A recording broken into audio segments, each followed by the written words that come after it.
We'd never looked at these cars as like, ooh, I can't wait to have one of those. Hello and welcome to another episode of the Motorist Podcast. I'm your host, Miles McCormick, and I'm joined by my co-host, Jake Pullen. Today we are discussing budget-friendly ways to get started with classic cars. Whether you are looking for your first car or just need a new hobby and want to get wrenching, this episode is for you.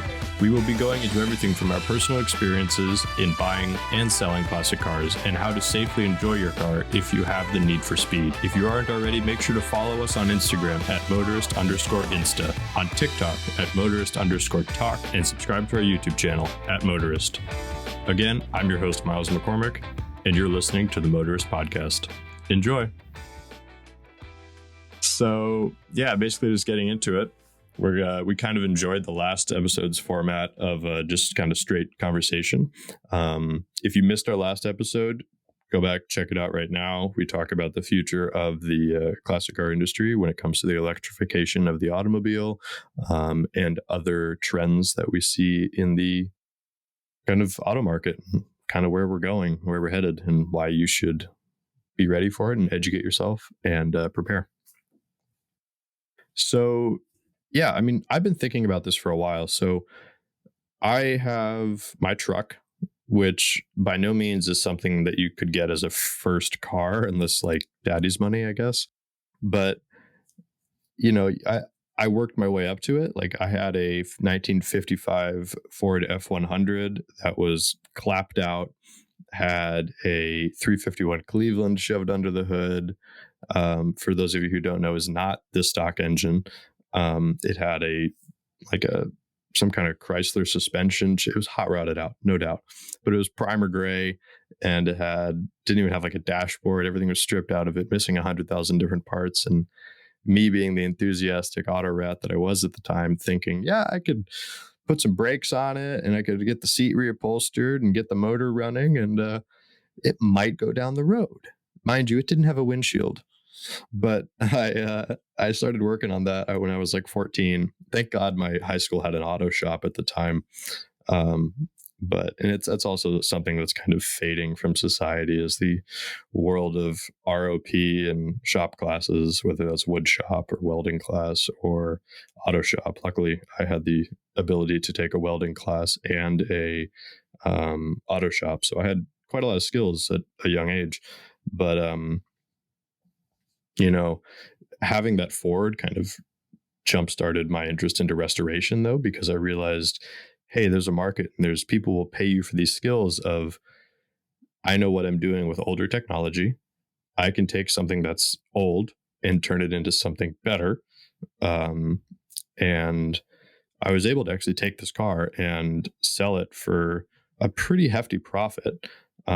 Which then allowed me to go to auctions, and I think I bought a VW bus camper for like $2,000 or something, and flipped it for $3,000, and worked my way up. And yeah, I just kind of got into it, and I've been doing it since I was 14. But my truck that I have today is kind of getting old. I don't have it with me in DC because I don't want the salt and the snow to kind of destroy it, because it's living in California still. But I've been in the market for an affordable, cheap, entry-level car that I could bang around on weekends, wrench on and have fun with, plenty of aftermarket space to modify, and still just be fun to own, and something I can take to a Cars and Coffee event and just kind of sit next to and have a good time and meet people with. But, my brain gets racked because we all know used car prices are going through the roof right now, to the point where used cars are even selling for what new cars used to sell for 5 years ago.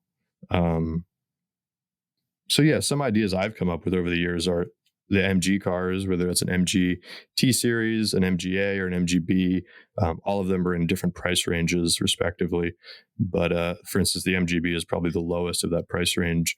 But beyond that, there's Triumphs and stuff like that, but it's a challenge because we all know the classic car industry is such an expensive market and an expensive industry to break into. But once you're in it, it's easy.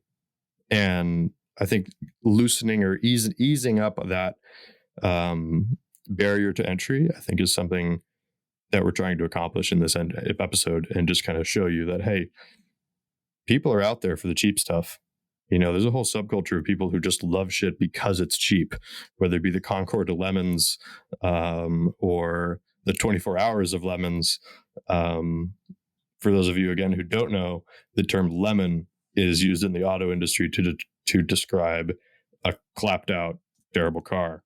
So, a lemon is also something that was not quite successful in regards to usability, durability, and you're constantly having repairs done to it. A good way to get into the classic car industry is to start flipping cars, whether that's something that is really clapped out or it just needs some love and attention, where you take off the suspension components, clean them up, repaint them, clean the wheel wells. That's what I was doing on my latest addition to my Cortina collection.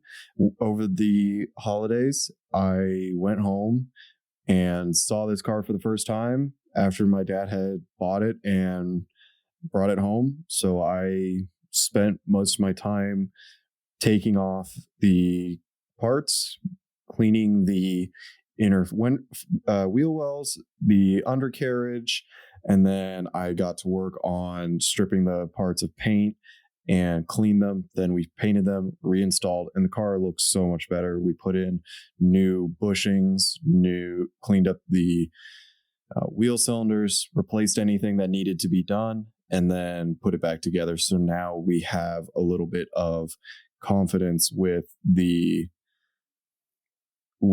driving it. We're not going to be sitting there wondering, okay, are the brakes going to fail, or is the fuel pump going to go out while we're on the road, stuff like that. And that's the fun thing about cars. There's always something to tinker on. Right now, with me being in Wisconsin, I don't have any cars out here either. So I am going to be working on getting into the flipping game, where I'm looking for Cadillacs, Lincolns, Mercurys, anything that looks Chevy Caprice. Yeah. And if it's a car that is affordable, the parts are readily available, or there's something that I can put a new component in, whether it be a more modern suspension or something like that, that's something I want to get into as a side hustle. You can easily balance your everyday life, your career with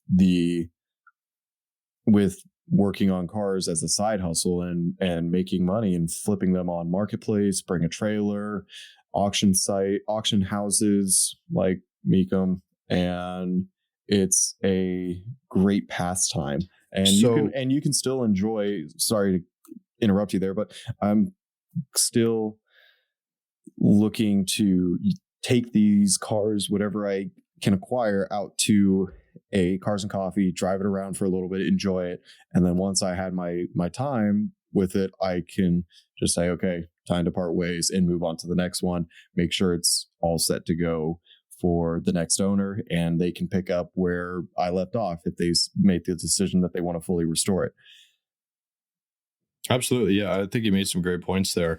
One thing to keep in mind, though, especially is if you plan on doing this as a side hustle, like doing the flipping route, a lot of states, I don't know how it is in Wisconsin, but a lot of state laws limit you to the number of cars you can buy and sell in a year without having a dealership license.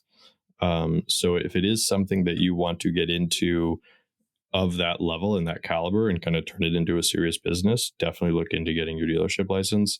It's not that hard of a test. You kind of just go to your DMV, you get the study packet, you study it for a while, and you take the test, and you're licensed. And at that point, you're allowed to flip unlimited cars. In case you guys don't know, we are not business experts, so do not take this as legal advice at all. But yeah, but let's kind of round it back to cars in a sense. But yeah, there's plenty of people out there who do this as a side hustle. I mean, if that's your goal, more power to you. if you're just looking for a hobby, something to kind of get into and um, learn more about cars, whether that's wiring, putting in a new radio, speakers, at whatever level you are, um, you could get just like a Miata. There's such a cult following behind a damn Miata that you will be immediately indoctrinated to the world, um, and gain a massive understanding of how certain systems in the automobile work, um, and kind of what you can do to make them better. You can start to tinker. You could swap out parts. Obviously, take note of your safety regulations state by state so you don't get in trouble with the law.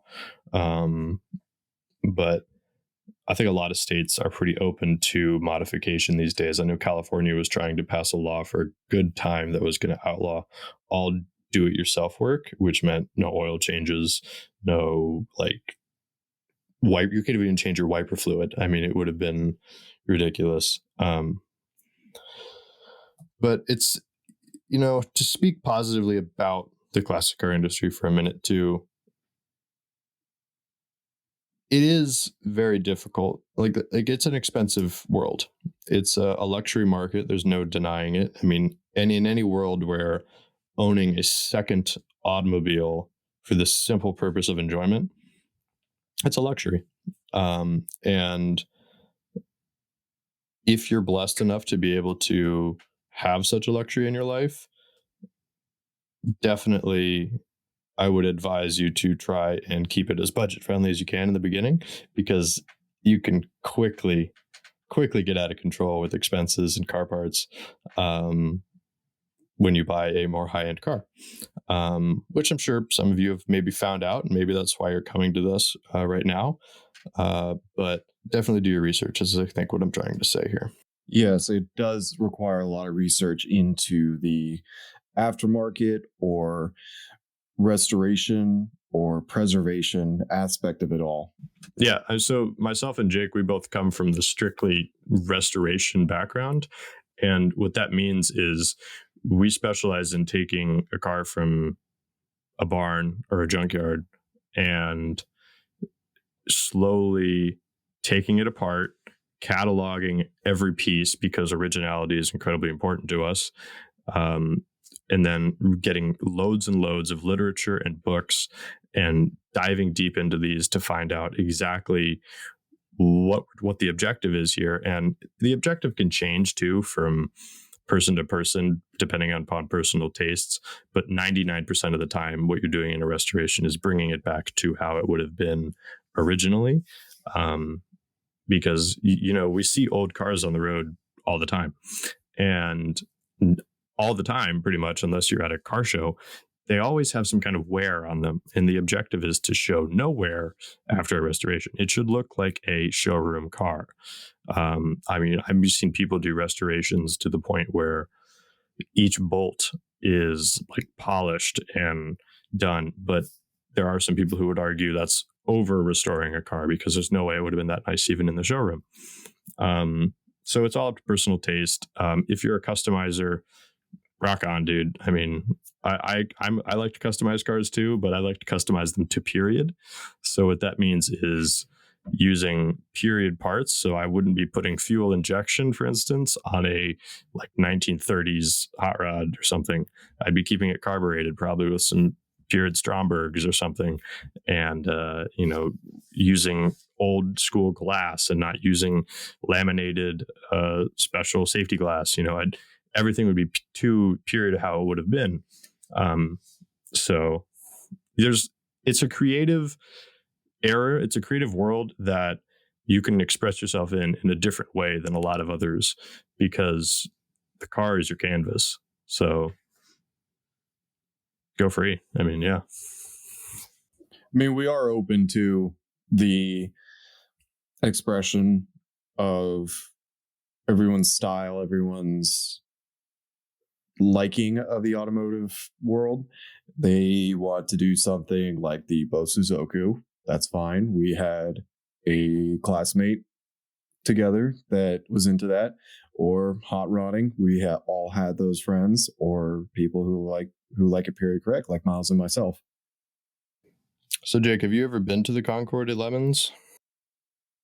No, not Concord at Lemons, but I've been to a 24-hour Lemons at the Sonoma Raceway, and How was that? It's fun. They're an interesting bunch of people, those guys. Them, Yes. and another one to mention is the Gambler 500. Yes. Yeah. Yeah, they're both $500 limits, obviously, with it's in the name for Gambler.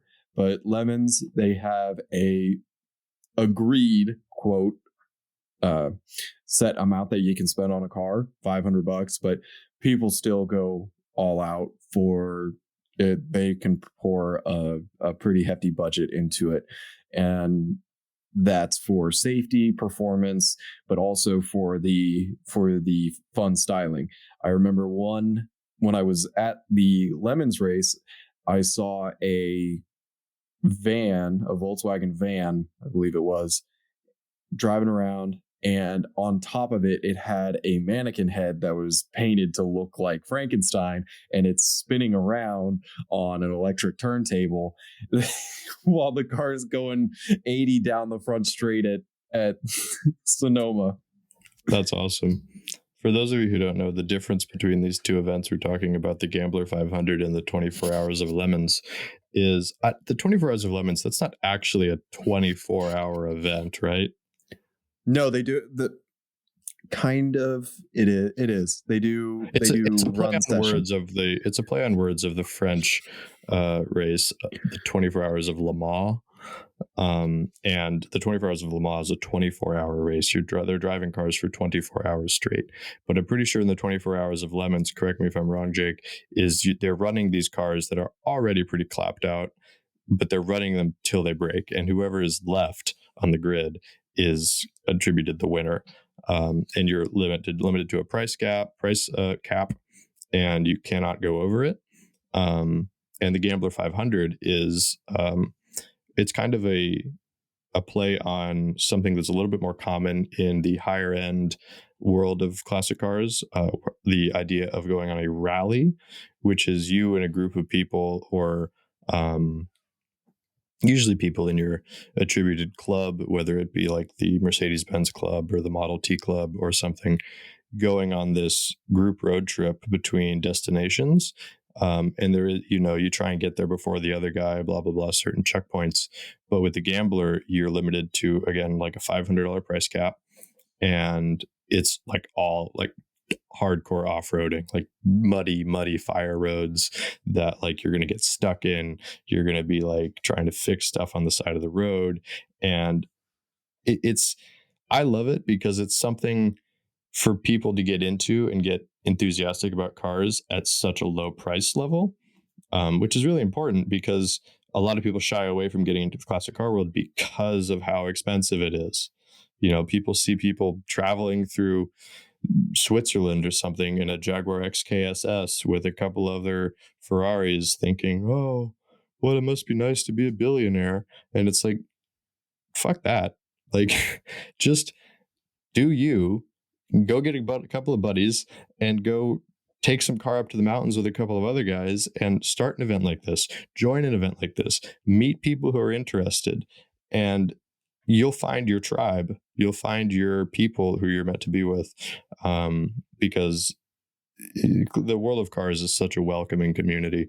I've gone to Cars and Coffee events that have led to locals showing me some of the best driving roads to go for a drive down. And we've gone out to these great pastures and just had a good time meeting these people after events. Everybody wants to talk to you. Everyone wants to know your story. So get a car, make it your own, and get out there. But absolutely check out these events. Yeah, it's definitely something fun that is encouraging for people. I mean, you can do it with a Japanese car, you can do it with an American car, you can do it with anything. And there are rules to follow for these.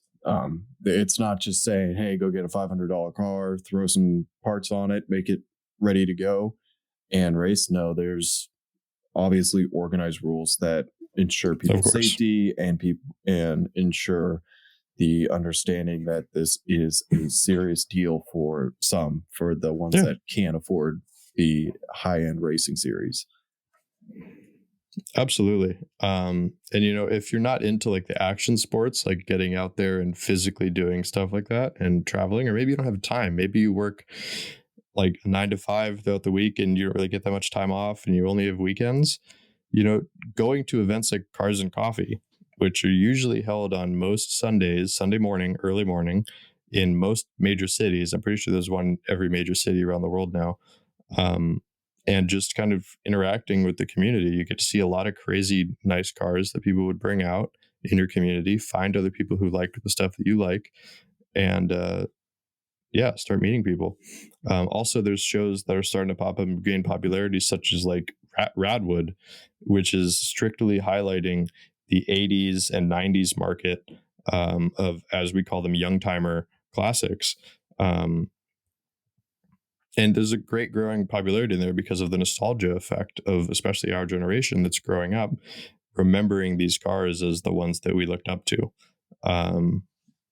So that's going to certainly start playing more and more of an effect on the market. But if you're somebody who's actually actively looking for a classic or a young timer classic to get started on in the industry, don't, as alluring as it may be, don't go to Bring a Trailer.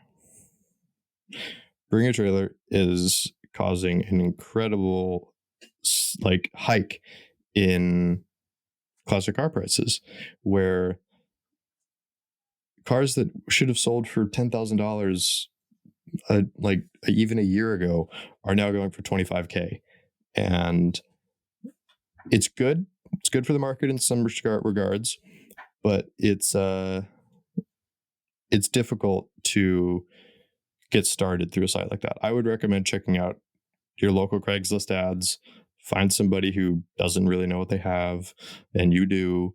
Learn to negotiate, haggle, and Hemmings Motor News, another great site.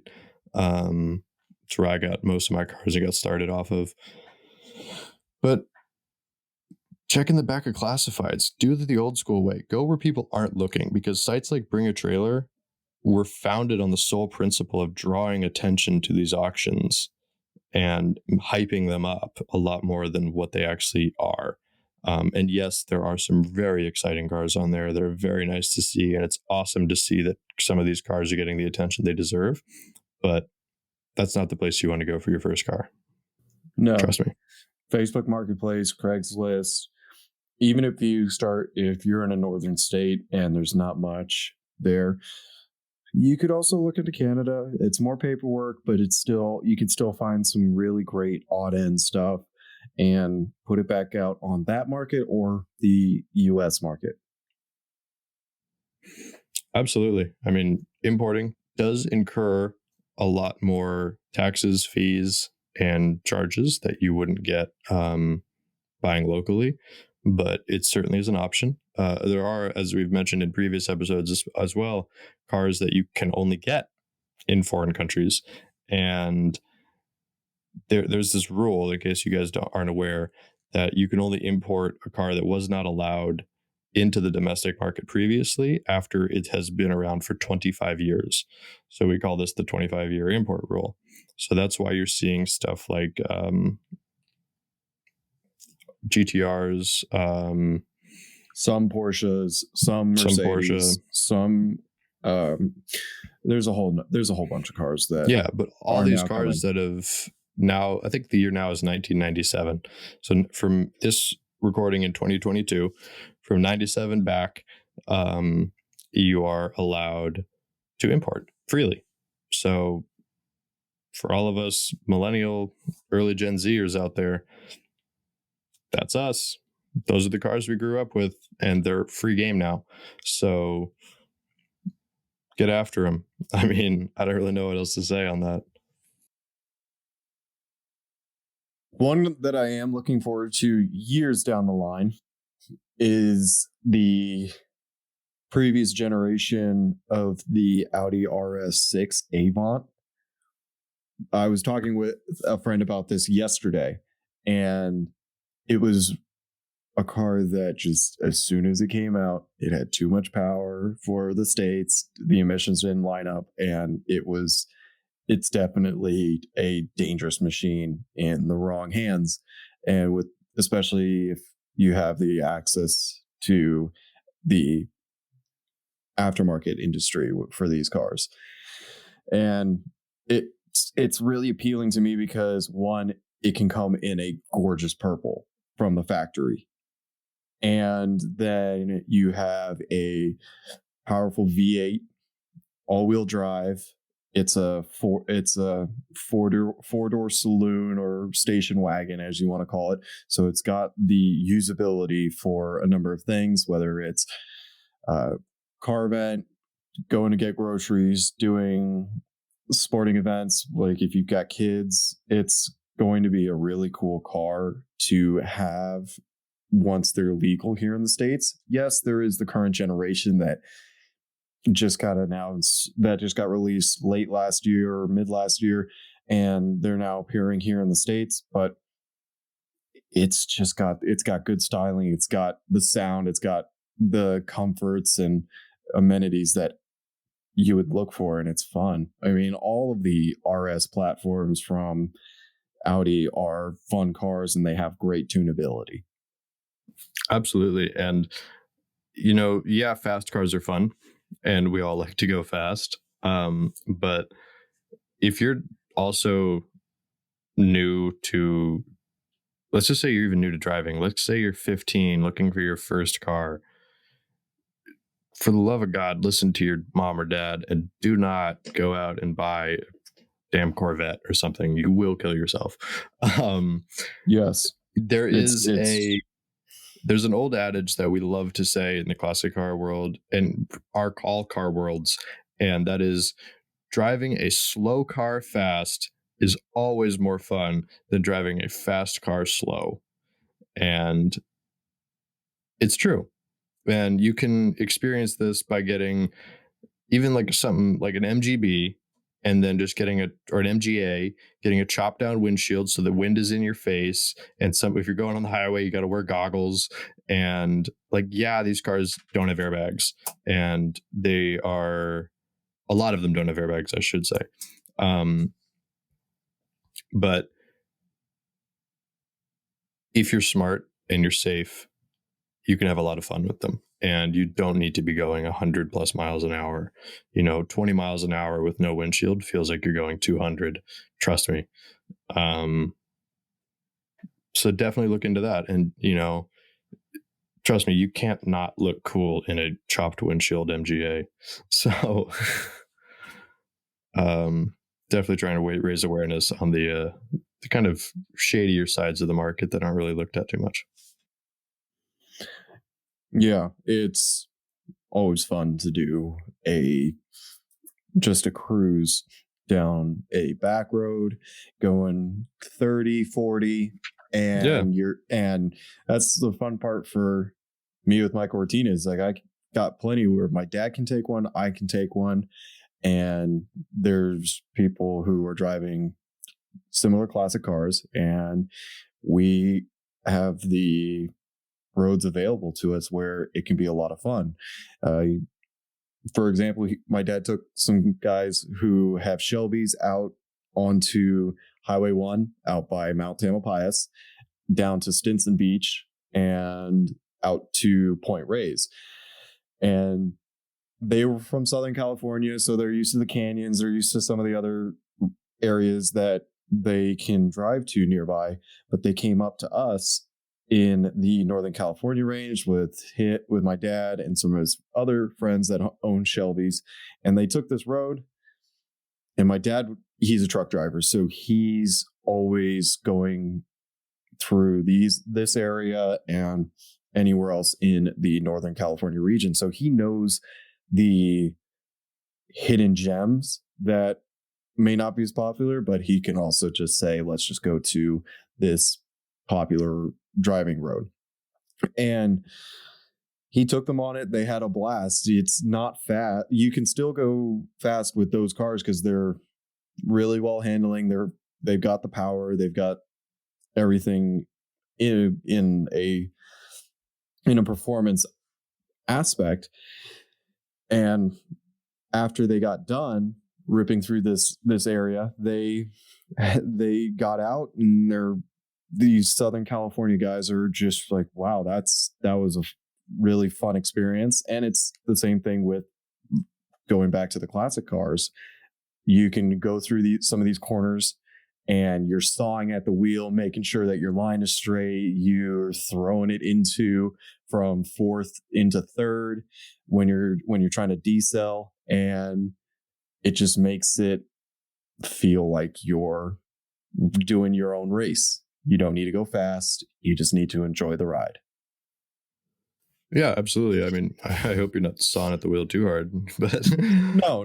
You feel a little bit you feel the car, and you just like make a little correction, and you feel a little bump in the steer because the cracks in the road, or you just want to go into it, and it's fun. Or your steering maybe a little loose, which needs attention. Yeah, and I think that's what's great is like for the longest time we didn't really look at these cars, whether it be I'm talking about the young timers, that is, that like the Fox Body Mustang, that we never looked at these cars as like, ooh, I can't wait to have one of those. But now we all want they're one. becoming, well, yeah, that, but like they are becoming cool. They are still affordable, and there's a market for that stuff. There's a genuine interest, and it shows that through the test of time, even with poor design choices, at what we thought were poor design choices, making cars look all boxy and weird with plastic everywhere, people are eventually going to find that cool. So you could buy a car, even to be a 2010, go buy a 2010 car, give it 30 years, someone's going to think it's retro and vintage, you know? I drive a brand new 2020 Volkswagen GTI that I love. It's a great commuter. It has a lot of fun on the highway, a lot of fun on back roads, great handling. They're everywhere, but it's a lot of fun to drive. And someday, with the cult following the GTI has, somebody's going to want that car because somebody's going to think it's vintage and cool. Kind of like the 350, 370Zs. They kept a similar styling to the 240Zs of the past, and just wait till they're out. Now we have Nissan coming out with the newest Z. Just wait till they're out of production, and then 20, 30 years down the road, it's gonna be like, oh, a 370Z that hasn't been destroyed, no bumper missing, no crazy wheels, no crazy suspension. It's just a clean car that was tastefully built, or it's bone stock. Right. No, absolutely. Definitely something to consider. If you are somebody who wants to go fast, though, and you have that need for speed, and you don't think there's anything that can alleviate that sensation, I would recommend you looking into getting racing lessons.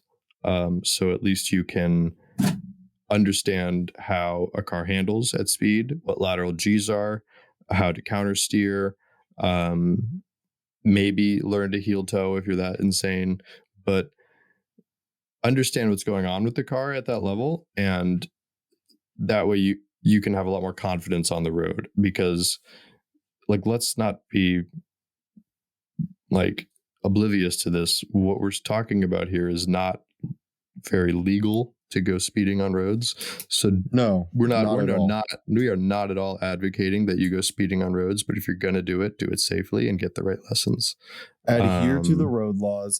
Take a defensive driving course that can be supplied through your insurance company. That will put you in a positive mindset with your driving skills, but also it will help you financially, because then it helps you qualify for a little bit of an easier rate for auto insurance, and it can just be a lifesaver in general. Not to mention, with a racing license, you now have the opportunity to go to like track days, and you could just go to your track days and drive on the track where it's a closed course. Other people are doing the same thing, and you can get that same sensation.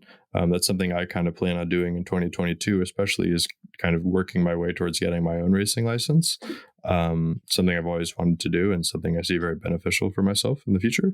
So, but yeah, definitely look into that. And I get you may live in a pretty rural area. You may not have a racetrack nearby, but if it's something you want to do, look into it, find a way to do it. Don't tell yourself.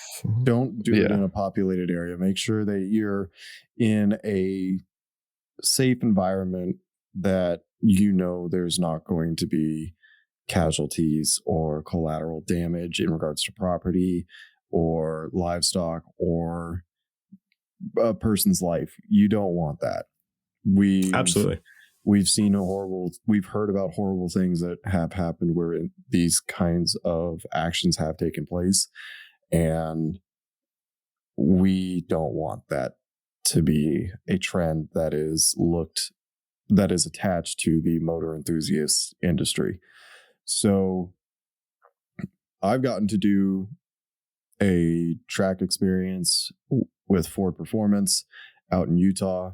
It was a lot of fun, and they helped me learn how to really react to situations like oversteer, understeer, how to heel toe. If your car's doing this, here's what you should be ready to do. And then the 24 Hours of Lemons, I was looking at the rules earlier. You and some friends just get some money together, save up, and all you need is a valid driver's license. And you can then race for this event and gain more driving experience, because more seat time is always beneficial in these controlled environments such as racetracks, or if it's a sanctioned event where they have the proper safety implications and resources to make sure everyone is safe and having a good time, because that's the main goal. We are there for the cars. They're what bring us together. And we just want to all make sure that it's a fun and safe event. And it's the same for Cars and Coffee. Don't do burnouts. Don't do insane revvings, because that hurts the relationship with the event and the attendees and Absolutely, yeah. And the owners of the land, because you can go to a shopping center and someone's revving insanely loud or doing a burnout, dangerous driving. We've probably both seen situations. Just be respectful. Just respect the people. I mean, I've seen some of my most favorite Cars and Coffee events get shut down because some rich kid in a Lambo showed up and decided to peel out. And the neighbors or the people who lived nearby were started complaining. And next thing you know, we can't meet anymore. We can't talk about our passions. And we don't want to see that in the industry. We don't want to see that trend continue. We want to kind of, yeah, sure, loud engine noises are cool, especially if you listen to our last episode. We get it. But it's not cool to do it in a setting to draw attention to yourself and ultimately cause an event to get shut down. Because I saw a guy with a hot rod. It was like a Model A, and he pulled out and started accelerating. His tires lost grip, and he ended up spinning out into the center divide, riding into a signpost.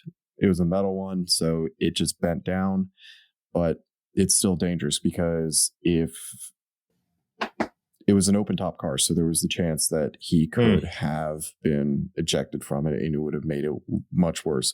So we're just really saying, just be sensible, be respectful, and don't need to show off. You can just pull away and normally while accelerating, and it's still a cool feat, because you can still hear the car, you can still see it going down the road, which is always fun. Absolutely. So, but yeah, if you guys do want to get into classic cars,